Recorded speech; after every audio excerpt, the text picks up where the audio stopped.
이미 우리 기억에서 사라진 지 오래된 한 사람의 이야기로 시작하겠습니다. 우리가 서양사를 공부하다 보게 되면 한 번쯤 읽고 지나가는 인물이 있습니다. 곧 샤를마뉴 대제입니다. 지금부터 약 1200년에 살았던 사람인 만큼 우리에게 큰 감동을 줄 만한 인물은 아닙니다. 우리나라 사람도 아니고 외국 사람이니까 더 그럴 것입니다. 하지만 당시 지금의 프랑스, 베네룩스 3국, 오스트리아, 스위스, 독일의 서쪽, 이탈리아 북쪽을 통일해서 기독교를 믿는 초강대국 나라로 만든 장본인입니다. 그런 유럽의 아버지 왕이라는 별칭이 붙을 정도로 유럽 역사에서 굉장히 중요한 인물입니다. 또한 20여 년 전 유럽연합이 유로라고 하는 공통적인 통화를 쓰고 출입국을 자유롭게 허용하면서 유럽 공동체 이상을 맨 처음 이룬 인물로 재평가받기도 했습니다. 200여 년 전에 이 황제의 무덤이 공개가 되었습니다. 다시 말해서 죽은 지 1000년이 지난 사람의 무덤이 개봉이 된 것입니다. 그런데 발굴 작업하던 일꾼들이 무덤 안으로 들어가다가 소스라치게 놀랐습니다. 화려한 왕복을 입은 황제의 몸이 앉은 자세를 취하고 있는 것이 아닙니까? 머리에 왕관을 쓰고 왼손에는 호를 쥐고 있었는데 무릎 위에는 성경책이 펴져 있었습니다. 그의 오른손 손가락에 가리키고 있는 성경 구절을 보니까 마가복음 8장 36절이었습니다. 사람이 만일 온 천하를 얻고도 자기 목숨을 잃으면 무엇이 유익하리요? 쉬운 말로 바꾸면 온 세상을 자기 손에 쥐고 흔들어도 죽으면 무슨 소용이 있느냐는 말입니다. 그는 그리스도를 믿는 신앙을 힘껏 전파하는 것이 그가 하나님께 받은 사명이라고 믿을 정도로 신앙이 좋았다고 합니다. 유럽을 정복하고 초강대국을 세운 그가 왜 이 성경 구절을 가르친 채로 마지막 모습을 남겼습니까? 여기에 상당한 메시지가 담겨 있다고 생각합니다. 아무리 천하를 호령하는 군주라도 죽을 때는 아무것도 가지고 갈 수가 없음을 후세에 전하기 위해서가 아닐까 생각합니다. 목숨만큼 소중한 것은 없습니다. 우리의 목숨은 하나뿐입니다. 대응할 수도 없고 빌려올 수도 없고 그렇다고 새로 만들 수 없는 하나밖에 없는 소중한 것이 바로 목숨입니다. 이런 말이 있습니다. 재물을 잃으면 내가 가진 것의 일부를 잃은 것이지만 명예를 잃으면 가진 것의 반을 잃은 것이고 건강을 잃으면 내가 가진 것의 전부를 잃어버리는 것이다. 다시 말해서 목숨을 잃으면 다 잃어버리는 것과 같습니다. 그만큼 우리에게 목숨은 중요합니다. 그래서 그런지 요즘 현대인들을 보게 되면 최대 관심사가 건강입니다. 얼마나 건강에 대해서 신경을 쓰는지 밤이고 낮이고 생각하는 것이 건강인 것 같습니다. 그래서 지난 몇 년 사이 우리나라 기업 가운데 급성장한 품목을 보게 되면 건강식품을 빼놓을 수가 없습니다. 1970년대만 하더라도 한국인의 기대 수명은 62세에서 63세에 불과했습니다마는 2022년 평균은 82.7세입니다. 그만큼 오늘날 건강에 신경을 쓰고 삶의 질이 높아졌다는 반증일 것입니다. 앞서 언급한 말씀을 다시 봅니다. 36절 말씀 우리가 함께 읽습니다. 36절입니다. 사람이 만일 온 천하를 얻고도 자기 목숨을 잃으면 무엇이 유익하리요? 아멘. 여러분, 우리의 육신의 생명이라고 하는 것 생각해 보십시오. 기껏해야 성경에 보면 70이라고 그랬습니다. 좀 길게 하면 80입니다. 아주 오래 살면 90밖에 더 삽니까? 100살을 넘기지 못하는 것이 인간입니다. 그러나 현대의학이 발달하기 때문에 120세다, 이제 200세까지도 이제 바라본다, 이런 얘기도 많이 하고 있습니다만은, 그러나 여러분, 우리 주님께서 주시는 새 생명인 영원한 생명은 영원한 것입니다. 정말 그럼에도 불구하고 우리는 이 영원한 생명에 희미해 있고 영원한 생명을 갈급하고 간절히 바라는 그런 것이 우리에게 얼마만큼 있었는가를 오늘 이 시간 우리는 반성해 보아야 되리라고 생각합니다. 영원한 생명, 거기는 바로 죽음도 없고 이별도 없고 질병도 없고 고통과 눈물이 없는 바로 그런 것입니다. 정말 무엇하고도 바꿀 수 없는 이 영원한 생명, 여러분, 우리는 이 시간 영생의 축복을 확실하게 받는 성도 여러분이 되어야 합니다. 예수님이 말씀하신 이 의미가 무엇입니까? 이 세상의 목숨을 잃으면 다 소용없으니까 어떻게든 조심해서 70년, 80년 아니 90년까지 살다가 가라는 그 의미입니까? 만일 그렇다고 하면 기독교는 속물 종교에 지나지 않습니다. 예수님 말씀하신 것이 그런 의미라고 한다면 이 자리에 와서 예수님의 말씀을 들을 필요가 없습니다. 건강에 이상만 없다면 거의 70세, 80세 아니 100세까지 살 수 있는데 굳이 여기까지 와서 한두 시간 동안 듣기 거북한 이야기를 들을 필요가 없습니다. 만약 그런 식으로 이 말씀을 해석한다고 한다면 기독교는 존재할 이유가 없습니다. 이 말씀의 의미는 바로 이것입니다. 목숨을 잃으면 세상에 있는 것처럼 다 잃어버리는 것처럼 구원을 놓치면 모든 것을 다 놓치게 된다고 하는 그러한 의미입니다. 육신의 생명을 잃어버리면 땅에 있는 모든 것을 다 놓치고 마는 것처럼 영원히 사는 영생을 소유하지 못하면 진정으로 얻어야 할 것을 놓치고 마는 가장 원통하고 비참한 존재가 된다는 의미입니다. 바로 앞구절에 이런 내용이 나옵니다. 우리가 읽지 않았습니다마는 35절 말씀 함께 읽습니다. 35절입니다. 누구든지 자기 목숨을 구원하고자 하면 잃을 것이요 누구든지 자기 목숨을 잃으면 구원하리라. 아멘. 35절에서 주님이 말씀하고자 하시는 내용은 이것입니다. 영원히 사는 영생을 위하여 70년, 80년이라고 하는 그 생을 버려야 한다면 아낌없이 버려라. 차라리 영생을 소유하는 사람이 되라는 말입니다. 아무리 세상을 잘 먹고 내 마음대로 70, 80년을 산다 해도 영원히 사는 생명을 놓쳐버리면 그 사람은 모든 것을 잃어버리는 그러한 사람이 된다. 따라서 세상에서 목숨을 버린 한이 있더라도 영생만을 버리지 않도록 하라는 의미를 이 말씀에 담고 있는 것입니다. 우리에게 있어서 심각한 문제가 무엇입니까? 육신의 목숨을 잃으면 모든 것을 놓치는 줄 알면서도 영원히 사는 영생을 얻지 못하면 진짜 모든 것을 놓치는 줄 모른다는 그러한 사실입니다. 사람의 수명 78세에서 85세입니다. 그로 몇십 년을 더 산다 할지라도 그것은 연명하는 수준이기 때문에 큰 의미가 없습니다. 그러나 영생은 영원히 사는 것입니다. 여러분, 어떤 게 더 중요합니까? 어떤 것이 더 가치가 있습니까? 어떤 게 더 목숨을 걸 만한 가치가 있다고 생각하십니까?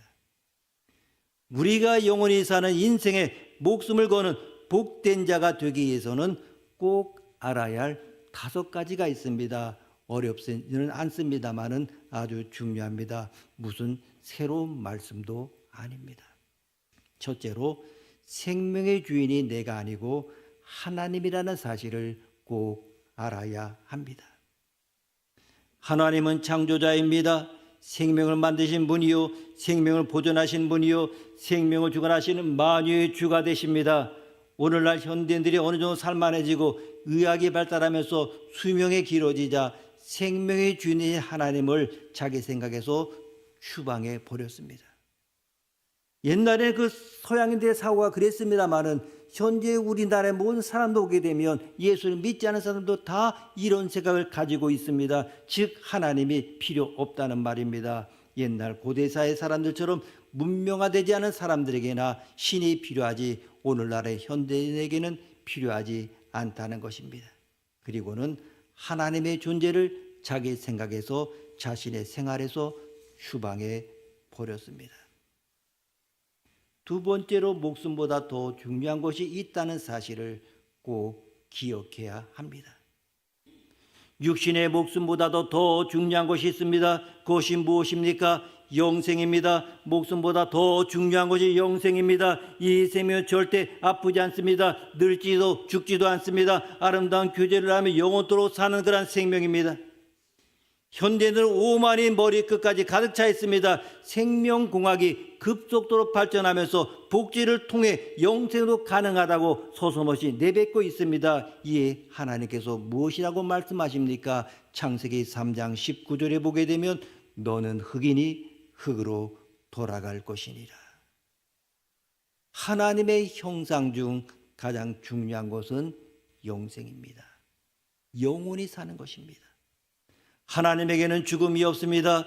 그 영원한 생명을 우리에게 주셨다는 말입니다. 하나님이 우리를 그렇게 만드셨습니다. 그러므로 우리는 영원히 살기 위해서 지금 이 세상을 살아가고 있는 것입니다. 여러분, 어느 것이 중요합니까? 잠깐 있다가는 이 세상의 생명입니까? 아니면 하나님과 더불어 영원히 사는 생명입니까?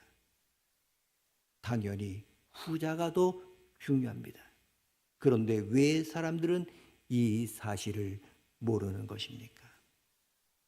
세 번째로 목숨보다 더 중요한 이 영생은 우리 힘으로는 얻을 수 없다는 사실을 꼭 알아야 합니다. 정말 우리의 힘으로 얻을 수가 없습니다. 우리 조상 아담과 하와가 죄를 지으면서 우리 역시 함께 죄를 범했습니다. 아담과 하와는 인류를 대표하는 존재입니다. 따라서 그런 대표성을 지닌 자가 죄를 범하고 하나님께 저주를 받아 영생에서 추방됨으로 우리도 같은 운명에 처하게 된 것입니다. 아니, 왜 우리가 죄인입니까? 이 땅에 선하게 살면 되는 거 아닙니까? 그건 정말 잘못된 것입니다. 이렇게 말하는 사람들이 많이 있습니다. 요즘 젊은 엄마들을 보게 되면 태교에 얼마나 공을 들이는지 모릅니다. 태교를 잘한다고 해서 이 아이가 성자로 태어나는 것 아닙니다. 그래도 태아를 위해서 날마다 고상한 클래식 음악을 듣고 유명한 성인들의 말씀이 적기책을 읽고 좋지 않은 소리는 듣지도 말하지도 않으려고 아주 조심합니다. 이렇게 열과 성을 다해서 태교하게 되면 몸과 달라도 달라져야 할 것입니다. 그리고 10개월 후에 출산하여 아이를 키웁니다. 3년쯤 지나게 되면 아이가 자기 의견을 조금씩 표현합니다. 싫으면 고개를 가로젓고 좋으면 환호합니다.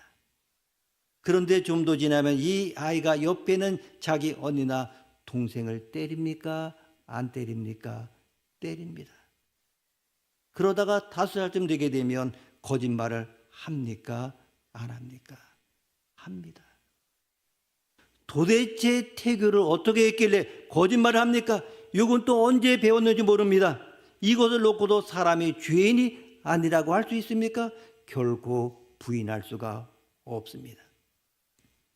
하나님은 우리가 죄인이기 때문에 우리를 향하여 흙으로 돌아가라고 말씀하셨습니다.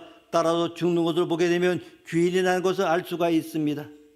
그리고 네 번째로 영생은 하나님이 주실 때 받을 수 있는 선물이라는 사실을 꼭 알아야 합니다.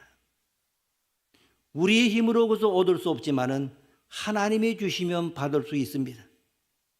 그 이유는 영생이 하나님의 것이기 때문입니다.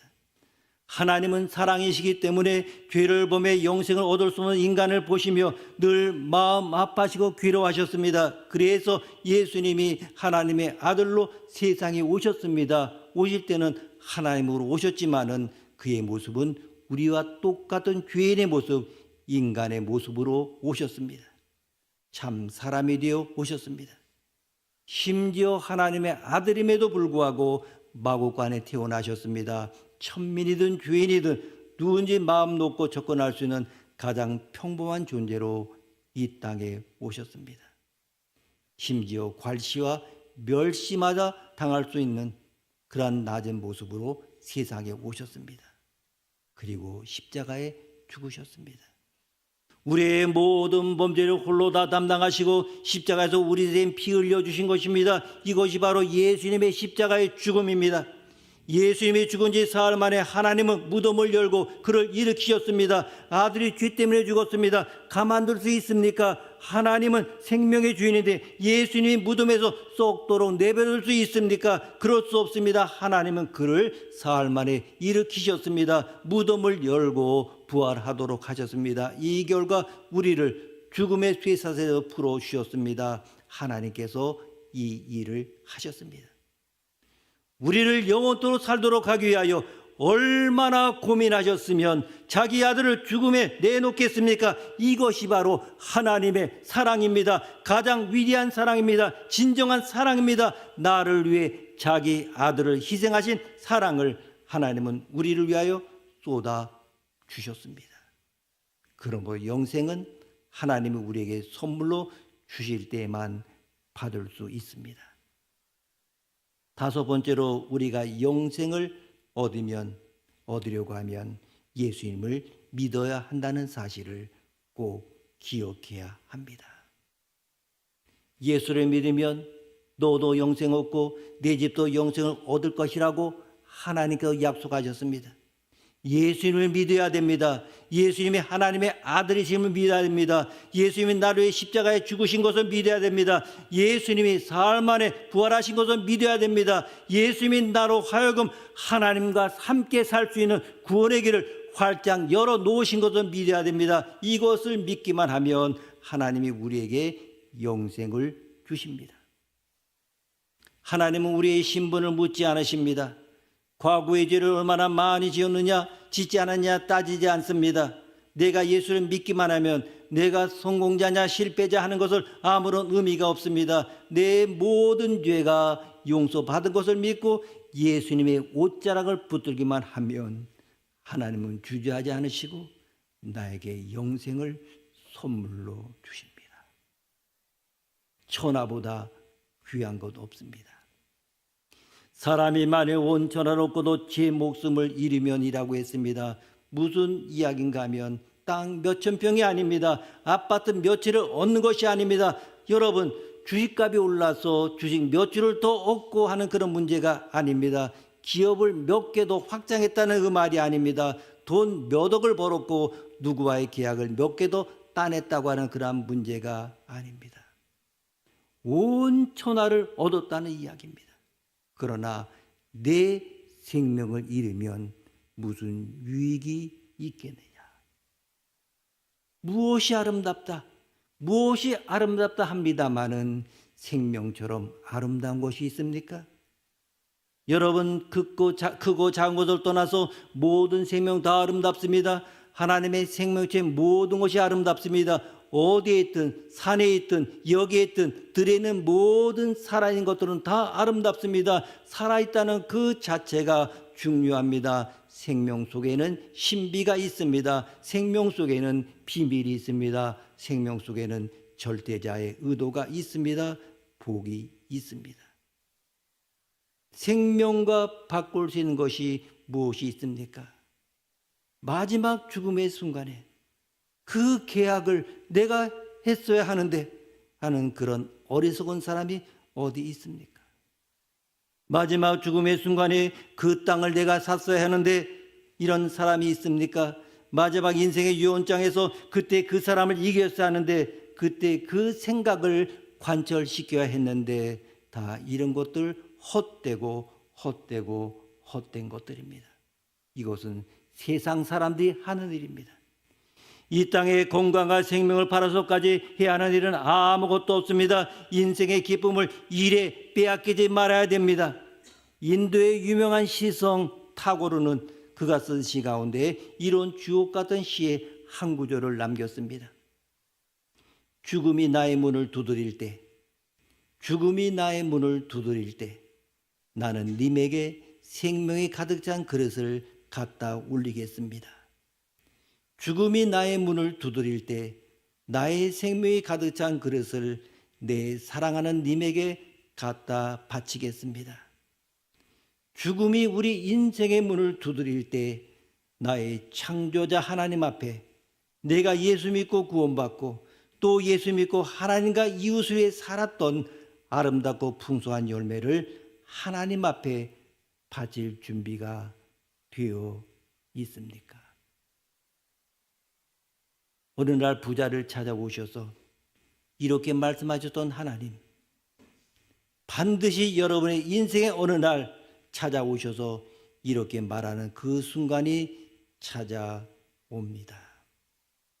오늘 밤이야. 너는 이제 내게로 와야 돼. 어떻습니까? 하나님 앞에 서실 준비가 되어 있습니까? 여러분, 죽음이라고 하는 것은 또 다른 출입문입니다.